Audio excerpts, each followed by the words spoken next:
All right, so here we are on the second part of this problem, and on this one it is about construction. We're continuing from question 7.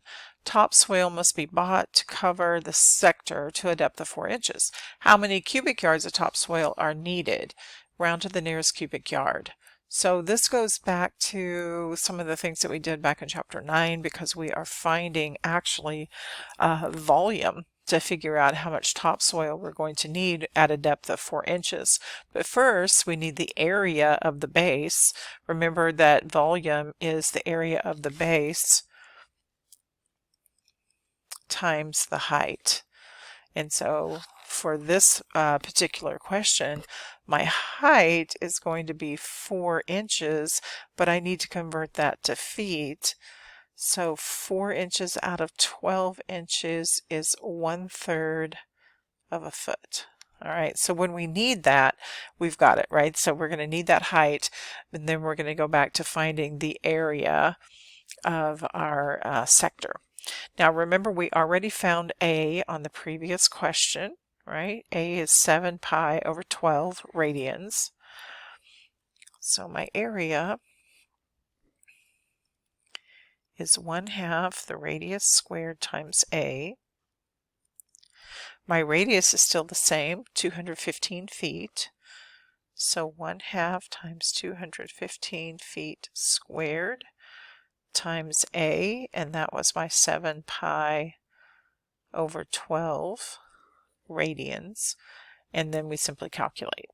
Now I rounded this to about 3 decimal places when I calculated.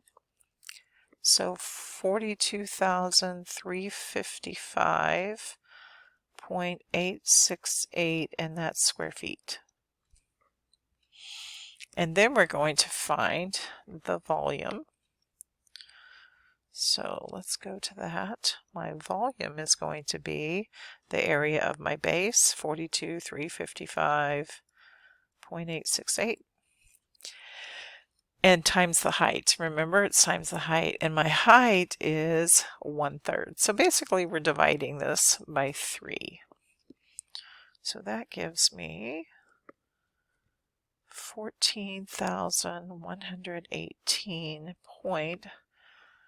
Now I usually want to go out a ways, so I went out several decimal places, and that is in square feet. However, it said how many cubic yards. So now we have a conversion to do with this. So I'm just going to put a 1 under here. This goes back to chapter 5 when we worked with conversions. 1 cubic yard is 27 cubic feet.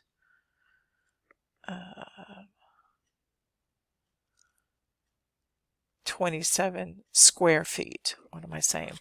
So there are 27 square feet in 1 cubic yard. I just realized it in my notes. I put a 3 on that instead of a 2 for my exponent. And that's because a square yard is 3 by 3, and then a cubic yard is 3 by 3 by 3. So 27 square feet in 1 cubic yard. So we simply are dividing this, and it ends up being about 523 cubic yards. All right, and so that's it for that problem. All right, next. So next we have some linear and angular speed. This section is just very full of things, as you can see. So linear speed, angular speed. Linear speed means straight. It says line right here. So that means something that's moving in a straight line. And then angular speed is moving in a circular way, right? So angular speed is going to be in a circle. This formula, V equals D divided by T, is very much like a formula we've used before that had distance, rate, and time, but we called the rate R, and in this one we're calling it V. It's really kind of the same thing. So once again, it's a formula. And depending on the problem, sometimes there's a little extra calculation that you have to do there. Okay, so to find the distance. Angular speed has to do with circular movement, like something rotating, okay? And so our angle needs to be in degrees. Once again, notice that's the A. T is for time in both of these formulas, and then W stands for the average angular speed. And let's look at an example. Okay, so notice we're here on example 9. If a lathe makes 25 revolutions per second, calculate its average angular speed. Round to the nearest whole number. So there's an extra part that goes along with this that is sometimes confusing to students, and that has to do with the fact that this is making 25 revolutions. And so in order to calculate this A is the angle in radians, then we have to know how many radians is in one revolution. So I'm going to write this out. One revolution is 360 degrees times pi divided by 180. So one revolution is 2 pi radians. Now I did say earlier that one full circle is about 6.28, which would make sense if you're multiplying 2 times 3.14. And so we're going to use 2 pi as part of our A. All right, so we're using this formula. Right, our angle in radians, and the number of radians in 25 revolutions is going to be 2 pi times 25, and that was per second, so T is 1 second. So I'm going to write that out. So we don't really have to divide on this, we just get to multiply 2 pi times 25. And so it's about 157 radians per second. All right. And then let's go on to number 10. On number 10, it's linear speed. If a car travels 725 miles in 12.5 hours, find its average linear speed. Remember, we're going to use this formula. The rate equals distance divided by time. And so that's my V stands for my average linear speed. So we take 725 and divide it by 12.5. And that gives me 58 miles per hour, because we were taking miles divided by hours. That's how we determine that that's going to be our units. All right. So this one is about a Ferris wheel, right? A Ferris wheel in an amusement park takes an average of 16 seconds for each revolution. What is its average angular speed? Okay, so once again, we're using W equals A divided by T. In this case, it's one revolution in 16 seconds. So A is 2 pi radians, because remember 360 degrees is equal to 2 pi radians, and then of course T is 16 seconds. So then we just substitute into our formula 2 pi divided by 16, and that's going to give me about 0.39 radians per second. Most of these are radians per second, but it could be radians per minute or something, but usually we talk about this per second, right? All right, number 12. A belt-driven drum of radius 28.4 centimeters makes one revolution. Let me put an E on that. Oh gosh, silly thing.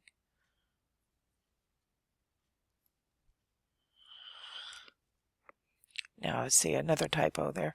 Okay, makes one revolution every 0.250 seconds. What is the linear speed of the belt? This is linear speeds, and it's making rotations. So we actually have a little extra calculating to do here.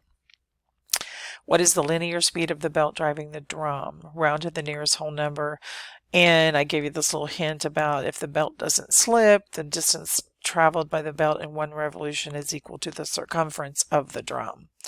And so the distance is equal to the circumference of this drum. And that means that we have to find the circumference of the drum. And remember, circumference is 2 pi r. And our radius is 28.4. So this time our distance is going to be 2 pi times 28.4. And this, I'm giving you this problem so that if you find another one like this, you'll understand what to do with that. And then we're dividing by the time, which is 0.250 seconds. And so calculate this out and you end up with 714 centimeters per second. And I said to round to the nearest whole number. So that's why we're writing it that way. So this one's a little tricky because your distance is a circumference, but it says linear speed, so you have to figure that out that way. All right. Also in this section, as you can see here, we've got a right triangle, and we have to find the length L of the rafter in the figure and round to the nearest inch. And so on this particular question, we are using Pythagorean theorem again. We're actually doing a little bit more here though, because we have to do a conversion. It says round to the nearest inch. So I'm going to take 8 times 12 plus 4, and that's going to be 100 inches. And for the 5 feet 8 inches, I'm going to do 5 times 12 plus 8. And so this is 68 inches. Those are the numbers I'm going to use in my Pythagorean theorem.